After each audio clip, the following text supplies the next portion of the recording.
नमस्कार साथियों, स्वागत है आप सभी का एक बार फिर से हमारे YouTube चैनल KNC कुसुमनेट क्लासेज में। तो साथियों, लेक्चर में आगे बढ़ने से पहले वैसे साथी जो हमारे चैनल के साथ पहली बार जुड़ रहे हैं उन्हें मैं बता दूं कि सबसे पहले आप हमारे चैनल को सब्सक्राइब कर लीजिए, साथ में बेल आइकन को प्रेस कर ऑल नोटिफिकेशन का बटन क्लिक कर लीजिए ताकि अगली बार कोई भी लेक्चर कोई भी वीडियो डालूँ तो सबसे पहले इन्फॉर्मेशन आप तक पहुँचे और आपकी तैयारी और बेहतरीन तरीके से संभव हो सके। तो उन साथियों को मैं जानकारी के रूप में बता दूं कि हम लोग यहाँ पर UGC नेट JRF की तैयारी इतिहास विषय के साथ करते हैं। हम लोग UGC नेट के सिलेबस के अकॉर्डिंग टॉपिक वाइज प्रत्येक यूनिट वाइज हम लोग एक एक करके चर्चा करते हैं, उस पर बातें करते हैं, उस पर हम लोग पढ़ाई करते हैं। यदि आप UGC नेट की तैयारी किसी अन्य विषय के साथ कर रहे हैं तो आप हमारे चैनल के साथ अपने पेपर 1 की तैयारी के लिए जुड़ सकते हैं। इसके अलावा यदि आप सिविल सर्विसेज के छात्र हैं, यदि आप किसी भी स्टेट PSC की तैयारी कर रहे हैं तो आप अपने ऑप्शनल पेपर इतिहास की तैयारी के लिए हमारे चैनल के साथ जुड़ सकते हैं। आपका बहुत बहुत स्वागत है। उसके अलावा यदि आप नॉलेज सीकर हैं, आपको इतिहास में इंटरेस्ट है और फिर आपको नॉलेज प्राप्त करना अच्छा लगता है तो आपका भी बहुत बहुत स्वागत है। तो आप लोग चैनल को सब्सक्राइब कर लीजिए और बेल आइकन को प्रेस कर लीजिए। आइए अब हम लोग बात करते हैं आज के लेक्चर में हम लोग क्या चर्चा करने वाले हैं। तो साथियों, जो साथी हमारे साथ पहले से जुड़े हुए होंगे उन्हें पता होगा कि हम लोग पोस्ट मौर्यन डायनेस्टी पर बात कर रहे थे। तो सबसे पहले आप सिलेबस निकाल लें। यदि जो साथी अब तक सिलेबस को डाउनलोड नहीं किए हैं तो प्लीज़ आप UGC के वेबसाइट पे जाओ और टाइप करो ugc.ac.in syllabus of subject of history. PDF mode में डाउनलोड कर लीजिए, हिंदी एवं अंग्रेजी दोनों भाषा में डाउनलोड कीजिएगा। उसके बाद अगले दिन जाकर आप इसका प्रिंट निकाल लेना। उसके बाद अगली बार से जब भी कोई भी लेक्चर को प्ले करना तो सबसे पहले सिलेबस को निकालना और वहां से आप मिला लेना कि हम लोग क्या पढ़ रहे हैं, क्या चर्चा कर रहे हैं। तो आइए, मैं अब उम्मीद कर रहा हूं कि आपके हाथ में सिलेबस है। अब देखिए, सिलेबस निकालेंगे, यूनिट 2 के लास्ट वाले हिस्से में जाएंगे तो वहाँ पर आपको मिलेगा dissolution of empire and emergence of regional powers. हमने आपको बताया था कि मौर्यन डायनेस्टी के पतन के बाद कई सारे राजवंश, छोटे छोटे राजवंश क्षेत्रीय शक्ति के रूप में उनका उद्भव होता है। इसलिए इसको किसी एक खास वंश के नाम से नहीं जाना जाता है, इसलिए इसे पोस्ट मौर्यन फेज बोला जाता है, यानी मौर्योत्तर काल। इसमें कई तरह के राजवंश हैं, जैसे कुछ विदेशी राजवंश हैं, कुछ देशी राजवंश हैं। तो विदेशी में कौन कौन है मैंने आपको नाम बताया था, जैसे इंडो ग्रीक्स। देखिए, इसमें कई सारे हैं लेकिन आपके जो सिलेबस में शामिल किया गया है इसीलिए हम लोग सिलेबस के अकॉर्डिंग पढ़ाई करते हैं, उसी की चर्चा करते हैं। उसके अलावा कुछ ऐसे वंश हैं जिनको आपको सिलेबस में शामिल नहीं किया गया है और मुझे लगता है कि यह जानना आपके लिए ज़्यादा उचित होगा तो मैं उसे भी पढ़ाता हूँ। जैसे इंडो ग्रीक्स के बारे में हमने बात किया था, शुंग के बारे में बात किया था। तो शुंग कहाँ का? शुंग भारत का राजवंश है। जैसे मौर्य काल का पतन होता है तो मौर्यों के अंतिम शासक जो होते हैं उनका नाम है बृहदत्त। तो बृहदत्त की हत्या कर दी जाती है एक ब्राह्मण शासक के द्वारा, जो कि बृहदत्त का सेनापति होता है और उसका नाम होता है पुष्यमित्र शुंग। तो पुष्यमित्र शुंग जब बृहदत्त की हत्या करता है उसके बाद इतिहास में, भारतीय इतिहास में एक नए राजवंश का उद्भव होता है जिसे आप शुंग वंश के नाम से जानते हो। तो शुंग वंश के बारे में हम लोग पढ़ा था। उसके साथ साथ शुंग के साथ साथ हमने कण्व वंश के बारे में भी पढ़ा था। उसके बाद सातवाहन के बारे में पढ़ा था जो कि आपके सिलेबस में भी शामिल है। उसके बाद कुषाण के बारे में हम लोग पढ़ रहे हैं, ठीक है। तो कुषाण के बारे में हम लोग 2 लेक्चर बात किए हैं, एक तो post Mauryan art and architecture पे और 2 लेक्चर हम लोगों ने कनिष्क पे बात किया है। एक कुषाण कालीन सोर्सेज के बारे में और दूसरा कनिष्क यानी कि political history of Kushan dynasty के बारे में। आज हम लोग इसी में आगे बात करेंगे, post Mauryan art and architecture में ही। आज का हमारा टॉपिक होगा मथुरा कला शैली, मथुरा आर्ट एंड आर्किटेक्चर, ठीक है। तो उससे पहले आइए थोड़ा सा और बात करते हैं कि हम लोग को क्या पढ़ना है। कुषाण यानी कि political history of post Mauryan dynasty लगभग हमारा खत्म हो चुका है। अब हम लोग पढ़ेंगे संगम लिटरेचर के बारे में अगले लेक्चर से, जो कि दक्षिण भारत का इतिहास है। उसमें चोल, चेर एवं पांड्य के बारे में पढ़ेंगे। उसके बाद कुछ चैप्टर और है जो कि trade and commerce from 2nd century BC, यानी 2य शताब्दी ईसा पूर्व से लेकर 3rd सेंचुरी CE तक, यानी 3री शताब्दी ईसा तक इस बीच में भारत का व्यापार भारत से बाहर किन किन देशों के साथ था, उन तमाम व्यापारिक संबंधों को, वैदेशिक संबंधों को एक एक करके चर्चा करेंगे। उसके बाद हमको पढ़ना है trade with the Roman world, यानी रोम के साथ भारत का स्पेशल क्या संबंध था उसके बारे में चर्चा करना है। और इमर्जेंस ऑफ महायान बुद्धिज़्म, यह हमने आपको बुद्धिज़्म वाले लेक्चर में पढ़ाया था। यदि जो साथी पहली बार आए हैं तो वह आप चैनल के प्लेलिस्ट में चले जाइए और वहां पर आपको बुद्धिज़्म पे लगभग 4 से 5 लेक्चर मिलेंगे। आप बारी बारी से एक एक लेक्चर को देख लेना। चलो, उसके बाद खारबेल एवं जानिज्म के बारे में पढ़ना है, जिसके बारे में हम लोग पढ़ चुके हैं।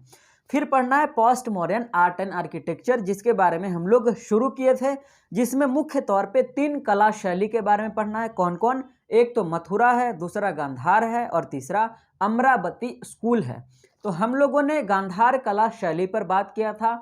आज हम लोग बात करने वाले हैं मथुरा कला शैली पे।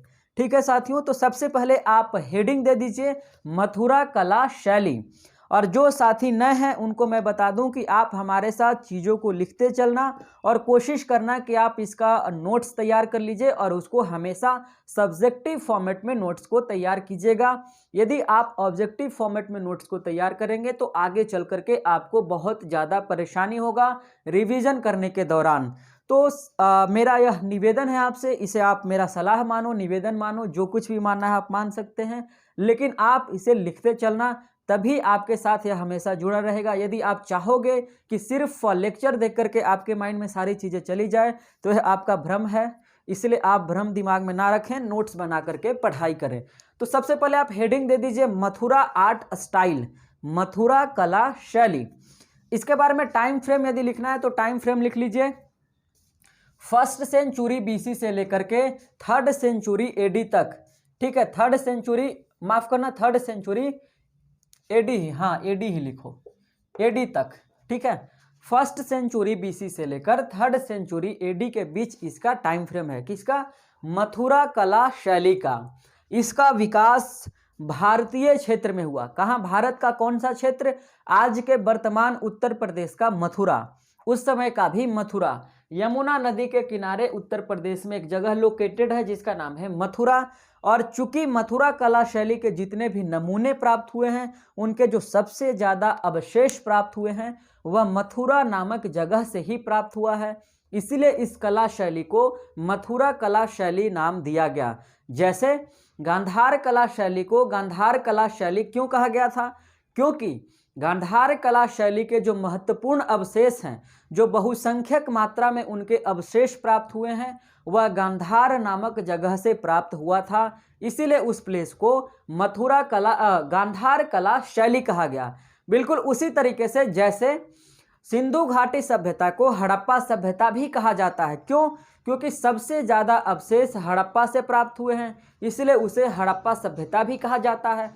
सिंधु घाटी सभ्यता क्यों कहा जाता है? क्योंकि सबसे ज़्यादा प्लेसेज सिंधु नदी के किनारे पाए गए हैं, इसलिए उसे सिंधु नदी घाटी की सभ्यता भी कहा जाता है। बिल्कुल उसी तरह से इसे मथुरा कला शैली नाम दिया गया है। तो आपके मन में यह सवाल उठ सकता है कि मथुरा कला शैली नाम क्यों दिया गया है, तो यह इसका जवाब इसीलिए हमने आपको पहले दे दिया।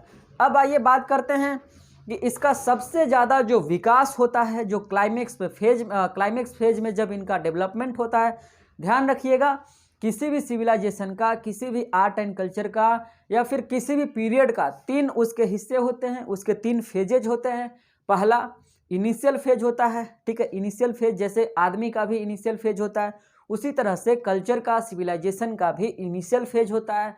दूसरा फेज होता है जिसको मैच्योर फेज बोलते हो, जब मैच्योर फेज बोलते हो। और तीसरा फेज होता है phase of decline, decline phase के नाम से जानते हैं, जब उसका पतन होता है और दूसरे नए कल्चर का या दूसरे नए सिविलाइजेशन का, दूसरे नए डायनेस्टी का, दूसरे नए पीरियड का उद्भव होता है।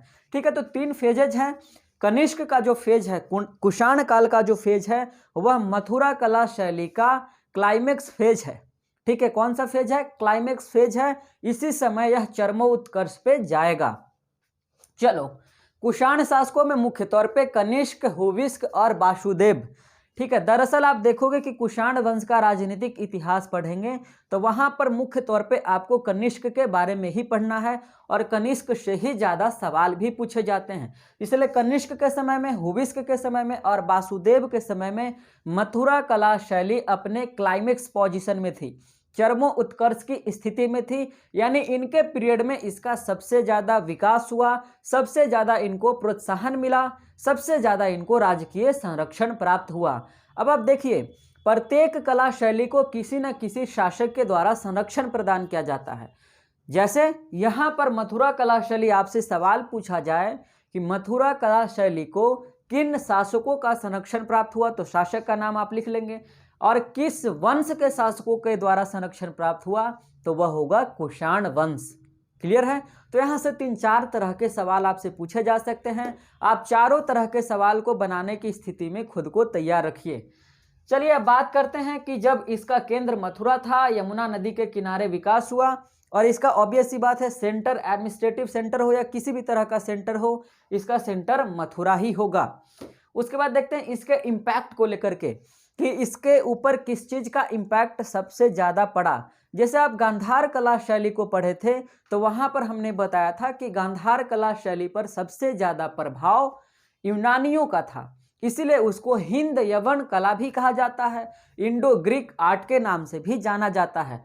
ठीक है, तो यहाँ पर जो प्रभाव है यह मूल रूप से शुद्ध देसी रोमांस, जैसे आप देखते हो बिल्कुल उसी तरह से शुद्ध देसी भारतीय है। इस पे सबसे ज्यादा भारतीय प्रभाव पड़ा है, यह मूल रूप में भारतीय है, इसमें मिक्स नहीं है। आगे चल करके जब इसका डिक्लाइन का फेज आएगा तो उस समय कुछ ईरानी जो कलाकार हैं, जो यूनानी कलाकार हैं, उन्होंने भी मथुरा कला शैली के अंतर्गत कई तरह के मूर्तियों का, बोधिसत्वों का निर्माण किया। इसलिए लास्ट वाले फेज में चलेंगे तो वहां पर इनका प्रभाव भी दिखता है। लेकिन एग्जामिनेशन में जब सवाल पूछा जाए तो आप निश्चित तौर पे आंख बंद करके टिक कीजिएगा कि इस पे सबसे ज्यादा और एकमात्र प्रभाव था भारतीयता का। ठीक है, यह मूल रूप से इंडियन था। चलो आगे बढ़ते हैं। अब देखते हैं कि इसमें पदार्थ के रूप में क्या इस्तेमाल किया जाता था। ठीक है, पदार्थ यदि लिखना हो तो आप लिख लो, यहां पर मैंने यहां पर मेंशन नहीं किया है, चित्तीदार लाल बलुआ पत्थर। यानी कि मथुरा कला शैली के अंतर्गत किसी भी मूर्ति का, किसी भी बोधिसत्व का निर्माण किया जाता था तो उसमें पदार्थ के रूप में लाल बलुआ चित्तीदार पत्थर का इस्तेमाल किया जाता था। लाल बलुआ पत्थर का ही इस्तेमाल करके ताजमहल मैं बोल रहा हूँ, लाल किला का भी निर्माण किया गया है, कुतुब मीनार का भी निर्माण किया गया है, और मध्यकालीन भारत में लगभग जितने भी महल बनाए जाते हैं उसमें लाल बलुआ पत्थर का ही इस्तेमाल किया जाता है। तो यहाँ पर भी लाल बलुआ पत्थर है, लेकिन स्पेशलिटी क्या है? चित्तीदार है।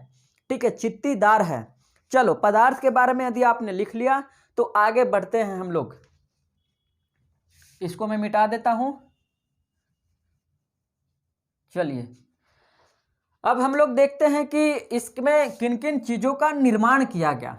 तो इसमें सबसे पहला जो चीज़ निर्माण किया गया वह स्तूप का निर्माण किया गया, और स्तूप का संबंध किससे है? बौद्ध धर्म से है। आपको पता होगा स्तूप का संबंध बौद्ध धर्म एवं जैन धर्म से है। उसके अलावा विहार का निर्माण किया गया जिसका संबंध भी बौद्ध धर्म एवं जैन धर्म से है।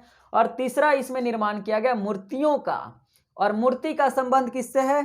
बौद्धों से भी है, जैनों से भी है और हिंदुओं से भी है। यानी आपसे सवाल पूछा जाए कि मथुरा कला शैली के अंतर्गत किस धर्म की मूर्तियों का या किस धर्म से रिलेटेड अवशेष प्राप्त होते हैं, तो ध्यान रखिएगा वह जो था गांधार कला शैली वह बौद्ध स्पेशलिस्ट था। लेकिन यहाँ पर जो है, यहाँ पर हिंदुओं का भी अवशेष मिलता है, बौद्धों का भी मिलता है और जैनों का भी मिलता है। ठीक है, इसके आधार पे बताया जाता है कि मथुरा कला शैली था वह कंजर्वेटिव नहीं था, बहुत प्रोग्रेसिव था और पूरी तरह से सेकुलर था। इससे आप यह भी निष्कर्ष निकाल सकते हो कि कनिष्क के शासनकाल में यदि संरक्षण दिया गया, इसका मतलब है कि कनिष्क कहीं ना कहीं सेकुलर रहा होगा। तभी तो एक ही साथ एक ही कला शैली में हिंदुओं के भी मूर्तियों का निर्माण हो रहा है, बौद्धों के भी मूर्तियों का निर्माण हो रहा है, उसके अलावा जैनियों के भी मूर्तियों का, तीर्थंकरों का मूर्तियों का निर्माण किया जा रहा है। तो आप ध्यान रखिएगा यह पूरी तरह से सेकुलर था। लेकिन भाई दुर्भाग्य की बात यह है कि इसके कोई भी अवशेष हमारे पास प्राप्त नहीं हुए हैं। दरअसल मथुरा से कई तरह के स्तूप का, बिहार का, मूर्ति का अवशेष प्राप्त हुआ था, लेकिन अभी हमारे पास किसी भी तरह का कोई भी एविडेंस नहीं है। क्लियर है? चलो अब एक हिस्टोरियन हुए हैं जो कि बहुत फेमस हिस्टोरियन है, उनका नाम है वासुदेव शरण अग्रवाल। आपको कहीं पर कोट करना हो तो आप इनको कोट कर सकते हैं, BS अग्रवाल। तो BS अग्रवाल नामक इतिहासकार ने कहा कि बुद्ध की मूर्तियों का निर्माण पहली बार मथुरा कला शैली में किया गया। ठीक है, अब जो वेस्टर्न स्कॉलर थे उन्होंने क्या कहा था कि बुद्ध की मूर्तियों का निर्माण पहली बार गांधार कला शैली में किया गया था। तो जब BS अग्रवाल से उनका डिबेट हुआ तो उनके पास किसी भी तरह का कोई भी प्रमाण प्राप्त नहीं था, इसलिए वह तर्क से खारिज हो गए, उनको हटा दिया गया। अब VS अग्रवाल ने कहा कि मथुरा कला शैली में बुद्ध की मूर्तियों का निर्माण पहली बार किया गया, तो इनके पास भी अपना तर्क था। तो इन्होंने तर्क के रूप में बताया कि भारत के जो लोग थे, जब मौर्यन पीरियड में कला का विकास हुआ तो उस समय दो तरह की कलाएं थी, पहला राजकीय कला और दूसरा लोक कला। तो लोक कला के अंतर्गत यक्ष एवं यक्षी की मूर्तियों का बनाने का प्रमाण हमें प्राप्त होता है। इसलिए यक्ष एवं यक्षी की मूर्तियों के आधार पर BS अग्रवाल इस निष्कर्ष तक पहुंचते हैं कि मथुरा कला शैली में बुद्ध की मूर्तियों का निर्माण पूरी दुनिया में पहली बार किया गया। और यदि आपसे एग्जामिनेशन में सवाल पूछा जाए तो आप आंख बंद करके टिक कीजिएगा, मथुरा कला शैली में ही पहली बार बुद्ध की मूर्तियों का निर्माण किया गया था। डिबेट के लिए मैंने आपको बताया, नॉलेज के लिए आपको बताया कि इस तरह की बातें हुई थी, उसके बाद निष्कर्ष ऐसे ऐसे निकला। तो चलिए साथियों, देखिए कॉन्सेप्ट बना करके आप पढ़िएगा तो किसी भी चीज़ों को रटने की आवश्यकता नहीं होगी। और मेरा पर्सनल सजेशन है कि आप रट्टा मार करके इतिहास को पढ़कर अपना नहीं बना सकते हैं। ठीक है, वह इतिहास आपके लिए सपना ही रह जाएगा। इसीलिए आप कॉन्सेप्ट बना करके पढ़ाई कीजिए, रट्टा नहीं मारिए। रिवीजन के लिए 1 बार 2 बार 3 बार वीडियोस को देख लीजिए, उसके बाद आपके कॉन्सेप्ट और ज़्यादा क्लियर हो जाएंगे। चलिए आगे बात करते हैं। महायान को राजकीय संरक्षण इसी समय प्राप्त हुआ। देखिए महायान हमने आपको बुद्धिज्म वाले लेक्चर में पढ़ाया है, तो यदि आपको महायान के बारे में ज़्यादा जानकारी लेना चाहते हैं तो आप बुद्धिज्म वाले प्लेलिस्ट में चले जाएं और आप वहां से उसको देख लीजिएगा। देखिए चूंकि कुषाण शासक कनिष्क हैं और इन्हीं के काल में बौद्ध धर्म 2 हिस्सों में बंटता है। कौन कौन? एक तो हीनयान और दूसरा महायान। तो हीनयान के जो लोग हैं वो बौद्ध धर्म में किसी भी तरह का परिवर्तन में भरोसा नहीं करते थे। महायान के लोग परिवर्तन में भरोसा करते थे, इसलिए 2 संप्रदायों में वो लोग बट गए। आगे चल करके एक ब्रजयान आता है जो कि महायान से ही निकला हुआ संप्रदाय है। उसके बाद जब अंबेडकर बौद्ध धर्म को अडॉप्ट करते हैं तो वह एक नए यान का निर्माण करते हैं जिसको आप नवयान के नाम से जानते हो। नव का मतलब होता है न्यू, नया। चलो तो इतनी जानकारी आपके लिए काफी है। महायान को राजकीय संरक्षण किनका प्राप्त हुआ था? कनिष्क का, यानी कुषाण शासकों के द्वारा महायान संप्रदाय को राजकीय संरक्षण प्रदान किया गया था। चलिए, यानी कि अब देखो मथुरा कला शैली में यदि निर्माण किया जाएगा तो महायान संप्रदाय के अंतर्गत जितने भी बुद्ध की मूर्तियां हैं उनका निर्माण किया जाएगा। क्लियर है? क्यों? क्योंकि महायान को कनिष्क का संरक्षण प्राप्त है, इसीलिए मथुरा कला शैली में जब कोई भी मूर्ति बनेगा तो वह महायान से ही रिलेटेड होगा। क्लियर है? चलिए आगे बात करते हैं। अब BS अग्रवाल बताते हैं कि पहले इस कला शैली में, ठीक है, देखिए हिस्टोरियन को कोट करके आप बात करते हो तो आपका बात ज़्यादा ऑथेंटिक होता है और जो सामने वाला व्यक्ति है, जो आपका एग्जामिनर है, वो बहुत खुश होता है। यानी उसको पता चलता है कि आपके पास काफ़ी इसके बारे में अच्छा खासा नॉलेज है। तो देखो BS अग्रवाल दरअसल बताते हैं कि मथुरा कला शैली में पहले बोधिसत्व का निर्माण किया जा रहा था, उसके बाद बुद्ध की मूर्तियों का निर्माण करने की प्रक्रिया की शुरुआत हुई। यानी बोधिसत्व कौन? बुद्ध के जाने के बाद बुद्ध के कई तरह के रूप आए, ठीक है, जिसमें मैत्रेय हैं, अवलोकितेश्वर हैं। मैं बारी बारी से उनके बारे में नाम भी आपको बताऊंगा आगे चल करके, ठीक है।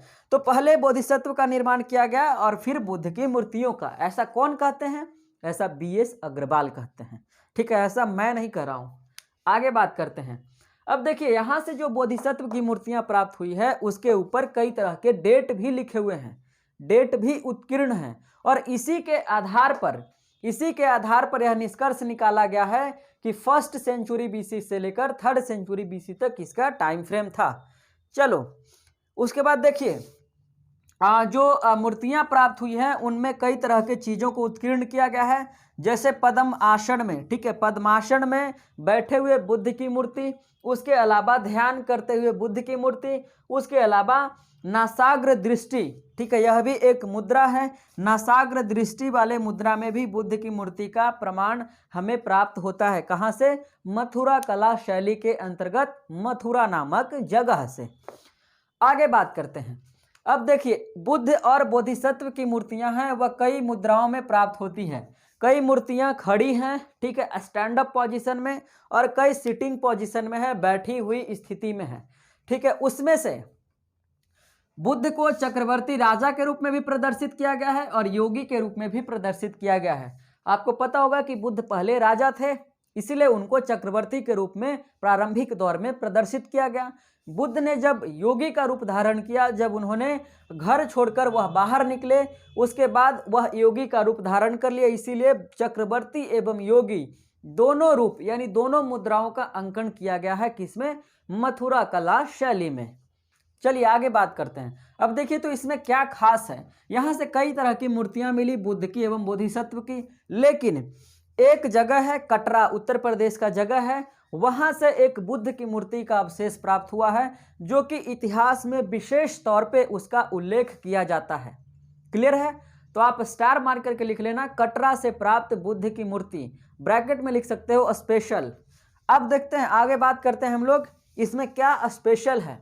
इसमें दरअसल बुद्ध की मूर्ति, मान लो कि यह बुद्ध हैं, इनको एक चौकी पर ऐसे बैठाया गया है, तो चौकी पर कई तरह के लेख उत्कीर्ण किए गए हैं, ठीक है। उस लेख में बोधिसत्व का नाम है, ठीक है, बोधिसत्व का नाम है। अब नाम कौन कौन है उसके बारे में हम आपको बताएंगे, बोधिसत्व का नाम क्या क्या है उसके बारे में हम लोग आगे चर्चा करते हैं, उसके लिए आप टेंशन मत लीजिए। चलिए उसके बाद देखिए, बुद्ध को बोधि वृक्ष के नीचे बैठा हुआ दिखाया गया है। कहाँ? बोधि वृक्ष के नीचे बैठा हुआ दिखाया गया है, जैसे बोधि वृक्ष के नीचे बैठे हुए थे और उनको ज्ञान की प्राप्ति हुई थी। सिंहासन पर विराजमान है, ठीक है। चलो दायां हाथ उनका अभय मुद्रा में, इस मुद्रा में, ठीक है। आप बुद्ध की मूर्ति को देखते होंगे ऐसे कि वह महात्मा बुद्ध, तो अभय मुद्रा में दायां हाथ। उसके बाद हथेली प्लस तलबा, हथेली यहाँ और तलबा पैर के नीचे का हिस्सा, तो हथेली प्लस तलबा पर धर्म चक्र तथा त्रिरत्न का चिन्ह अंकित है, ठीक है, त्रिरत्न का चिन्ह अंकित है। उसके बाद देखिए दोनों तरफ यानी बुद्ध के दोनों तरफ, बुद्ध बैठे हुए हैं और बुद्ध के दोनों तरफ चामर लिए हुए पुरुष, ठीक है, चामर लिए हुए पुरुष खड़े हैं। उसके अलावा ऊपर से देवताओं के द्वारा पुष्प वर्षा की जा रही है। आप इसको इमेजिन कर सकते हो, आप इसको बना सकते हो। अब आगे बढ़ते हैं हम लोग और आगे बात करते हैं कि इसमें और कौन कौन से चीज मिले हैं।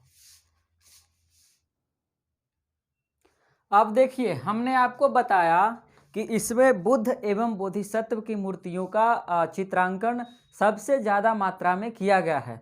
तो जो बोधिसत्व थे उसमें मुख्य तौर पे किनका किनका चित्रांकन किया गया था, आप नाम के तौर पे आप लिख सकते हो, जैसे मैत्रेय हैं, उसके बाद कश्यप हैं, अवलोकितेश्वर हैं। यह 3 बोधिसत्वों का चित्रांकन किया गया है मथुरा कला शैली के अंतर्गत। उसके बाद सब इसमें जो मैंने बताया था कि लाल बलुआ जो चित्तीदार पत्थर होता था, उसके अलावा भी कई तरह की चीज़ें इस्तेमाल की जाती थी, जैसे सफ़ेद बलुआ पत्थर का भी इस्तेमाल किया गया है, चित्तीदार का भी किया गया है, लाल का भी किया गया है और रवादार पत्थर का भी प्रयोग किया गया है। आपको दिख रहा है आप सभी को? चलिए हाँ दिख रहा है। आगे बात करते हैं, जब इसमें मूर्तियां बनाई गई तो आप देखेंगे कि जब गांधार कला शैली में मूर्तियां बनाई गई थी तो उसमें आध्यात्म का, ठीक है, आध्यात्मिक भावना का अभाव दिखता था, लेकिन यहाँ पर आध्यात्म का अभाव नहीं दिखता है, बल्कि आध्यात्म का, स्पिरिचुअलिटी का सबसे ज़्यादा प्रभाव दिखता है। उसके अलावा इसमें इमोशंस को आपके भावनाओं को प्रदर्शित करने की कोशिश की गई है। यानी जो जो चीज़ों का अभाव कहाँ पर गांधार कला शैली में दिख रहा था, उन सारे चीज़ों का प्रभाव मथुरा कला शैली में हमें देखने को मिलता है। चलिए उसके बाद देखिए इसमें जन्म से लेकर के मृत्यु तक की घटनाओं का अंकन किया गया है। किनके जन्म से लेकर मृत्यु तक? बुद्ध की जन्म से लेकर के मृत्यु तक की घटनाओं का चित्रांकन किया गया है। जन्म से लेकर के उनके ज्ञान प्राप्ति, घर छोड़ना, महापरिनिर्वाण, उपदेश देना, इन तमाम तरह की घटनाओं का प्रदर्शन किया गया है। उसके बाद देखिए अपवाद स्वरूप मैंने बताया था कि लास्ट के फेज में जब हर कला शैली का 3 फेज होता है, हमने आपको बताया था। तो डेक्लाइन फेज में इसके ऊपर ईरान से जो कलाकार चल करके आए या यूनान से चल करके आए, उन्होंने भी मथुरा कला शैली के अंतर्गत काम किया। तो उन्होंने यूनानी प्रभाव को भी छोड़ा, इसीलिए कुछ अपवाद स्वरूप भी चीजें हैं। जैसे आप देखोगे कि यहाँ से बुद्ध की मूर्तियां प्राप्त हुई है, कुछ ऐसी बुद्ध की मूर्तियां प्राप्त हुई है जिनके हाथों में, ठीक है, जिनके हाथों में नहीं, जिनके पैरों में जूते हैं, ठीक है, जिनको पैरों में जूते हैं और शरीर पे, मुंह पे, ठीक है, ऊपर में मूंछ का प्रदर्शन किया गया है। और यह सारे के सारे जो फीचर्स हैं वह गांधार कला शैली के थे, लेकिन मथुरा कला शैली में भी हमें अपवाद स्वरूप देखने को मिलता है। उसके बाद देखिए इसमें कुछ मूर्तियां हैं जो महाभारत की कथा का प्रतिनिधित्व करती है, यानी उसको देखने के बाद महाभारत की जो कथाएं हैं, यदि आपने महाभारत को पढ़ा है तो लगेगा कि उन्हीं का यह प्रतिबिंबम है, उन्हीं को यहाँ पर प्रदर्शित किया गया है। चलिए इन सभी के अलावा बुद्ध की मूर्तियां और बोधिसत्व के अलावा यहाँ पर कुछ अन्य मूर्तियां भी मिली है इस कला शैली के अंतर्गत। जैसे एक मूर्ति मिली है जो कि मानव शरीर का यथार्थ चित्रण को प्रदर्शित करती है, ठीक है, क्लियर है। इसमें एक कनिष्क की मूर्ति मिली है जिसका सर नहीं है, जिसका हेड नहीं है, बिना हेड का है, कनिष्क की मूर्ति है। अब देखो यह जो हाइट है इसका, इस मूर्ति का, वह 5 फीट 7 इंच, 5 फुट 7 इंच। और देखो इसके ऊपर उत्कीर्ण है महाराजाधिराज देवपुत्र कनिष्क, महाराजाधिराज देवपुत्र, देवताओं के पुत्र कनिष्को, ठीक है, कनिष्को, यह चित्रांकन किया गया है। यह दरअसल कनिष्क का उपाधि था, इसलिए इसको इसके ऊपर उत्कीर्ण किया गया है। और देखो यह जो मूर्ति है इसमें घुटने से घुटने तक कोट पहने हुए है कनिष्क, ठीक है, और उसके पैरों में जूता है, उसका दायां हाथ जो है गद्दा पे टिका हुआ है, और उसका जो लेफ्ट हैंड है वो तलवार की मुठ पे है। आप मुठ समझते हो, जैसे तलवार है तो इसको पकड़ने के लिए जिस हिस्सा को पकड़कर आप चलाते हैं उसी को मुठ बोला गया है, ठीक है। तो देखो घुटने तक कोट है, पैरों में जूता है, दाएं हाथ गद्दा पे टिका है, और बाएं हाथ जो है, बायां हथेली वह तलवार की मुठ पर प्रदर्शित किया गया है। चलो उसके बाद देखो मैंने बताया था कि इसमें हिंदू मूर्तियों का भी निर्माण किया गया। तो इसमें हिंदू देवताओं के रूप में सूर्य का, शिव का, कुबेर का, नाग का चित्रांकन किया गया है। इनकी भी कई तरह की मूर्तियों का प्रमाण हमें प्राप्त होता है। इसके अलावा जैन धर्म के बारे में भी बताया था। तो जैनियों में भी मुख्य तौर पे जैन तीर्थंकर का चित्रांकन मिलता है, जैन तीर्थंकरों का, ठीक है। तो जैन तीर्थंकर का जो चित्रांकन किया गया है उनके वक्ष स्थल पे, उनके वक्ष स्थल आप समझते हैं, स्त्री के शरीर का ऊपर का हिस्सा, उभरा हुआ हिस्सा जिसे वक्ष स्थल कहा जाता है, उसके ऊपर श्री वत्स, ठीक है, श्री वत्स तथा मांगलिक चिन्हों का चित्रांकन प्राप्त होता है। ध्यान रखिएगा, इस एक एक चीज को आप नोट्स में शामिल कीजिएगा, नहीं तो आगे चल करके आपको बहुत परेशानी होगा।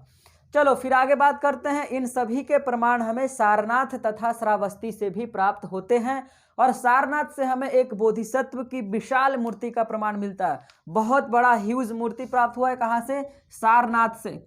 और बताया जाता है कि यह खड़ी मुद्रा में यानी स्टैंड अप पोजीशन में है, ठीक है, स्टैंड अप पोजीशन में है, और इसके ऊपर कनिष्क संवत 3 लिखा हुआ है, यानी वह डेट को सूचित करता है। कनिष्क संवत क्या? कनिष्क संवत 78 AD को आप लोग कहते हो, ठीक है। और हमने बताया था कि कनिष्क को डेट कर लेकर के बहुत ज़्यादा कन्फ्यूजन था। तो 1913 से लेकर के 1960 के बीच में लंदन में 2 इंटरनेशनल कॉन्फ्रेंस हुए, और फाइनली डेट निकाला गया कि कनिष्क का जो डेट है वह 78 AD है। क्लियर है? आगे बात करते हैं। अब इसके कुछ प्रमाण देखिए, एक अवशेष और मिलता है अमरावती से। अमरावती कहाँ में है? आंध्र प्रदेश के गुंटूर जिला में। और यहाँ से बुद्ध की मूर्ति मिला है जो कि खड़ी मुद्रा में भी यानी स्टैंड अप पोजीशन में भी और सिटिंग पोजीशन दोनों में प्राप्त हुआ है। इसमें जो बुद्ध की मूर्ति प्राप्त हुआ है उसमें उनके बुद्ध के बाल जो हैं वह घंघराले हैं, कर्ली हेयर, जो कि आजकल का युवाओं का और महिलाओं का स्टाइल है, ठीक है। तो कर्ली हेयर के बुद्ध की मूर्तियों का प्रमाण कहाँ से मिला है? अमरावती से। अब देखिए, अमरावती कला शैली एक अलग स्टाइल है जिसके बारे में एक अलग से एपिसोड बनाएंगे और अलग से उसके बारे में हम लोग चर्चा करेंगे। तो साथियों, मथुरा कला शैली के अंतर्गत जितनी भी बातें थी लगभग हमने सारी की सारी बातें कर ली है। आप YouTube पे कोई भी वीडियोज उठा के देखना, मथुरा कला शैली के अंतर्गत किसी ने भी इस तरह से इतने डिटेल में बात नहीं किया है। ऐसा मैं दावा इसलिए कर रहा हूं क्योंकि जब मैं नेट जेआरएफ की तैयारी कर रहा था तो हम भी YouTube पर सर्च करते थे, लेकिन वहां पर हमें किसी भी तरह के इतने डिटेल में पढ़ाने वाले टीचर प्राप्त नहीं थे और वह वीडियोज में भी आधा अधूरा बात ही करते थे। इसलिए हमने निर्णय लिया था कि जिस दिन मैं पढ़ाना शुरू करूंगा तो मैं आप लोग के साथ अन्याय नहीं करूंगा, बल्कि जो भी पढ़ाऊंगा ईमानदारी के साथ और पूरे डिटेल में पढ़ाऊंगा। तो चलिए साथियों, इस लेक्चर को यहीं पर समाप्त करते हैं। फिर मिलेंगे हम लोग एक नए लेक्चर में एक नए टॉपिक के साथ। तब तक के लिए आप हमारे साथ जुड़े रहिए, अपना एवं अपनों का ख्याल रखिए और लोगों से प्यार करते रहिए। Thank you very much guys. Videos पसंद आया हो तो इसको आप लाइक कीजिएगा, कमेंट कीजिएगा और शेयर जरूर कीजिएगा अपने तमाम साथियों के साथ। बाय बाय, शुक्रिया, टेक केयर।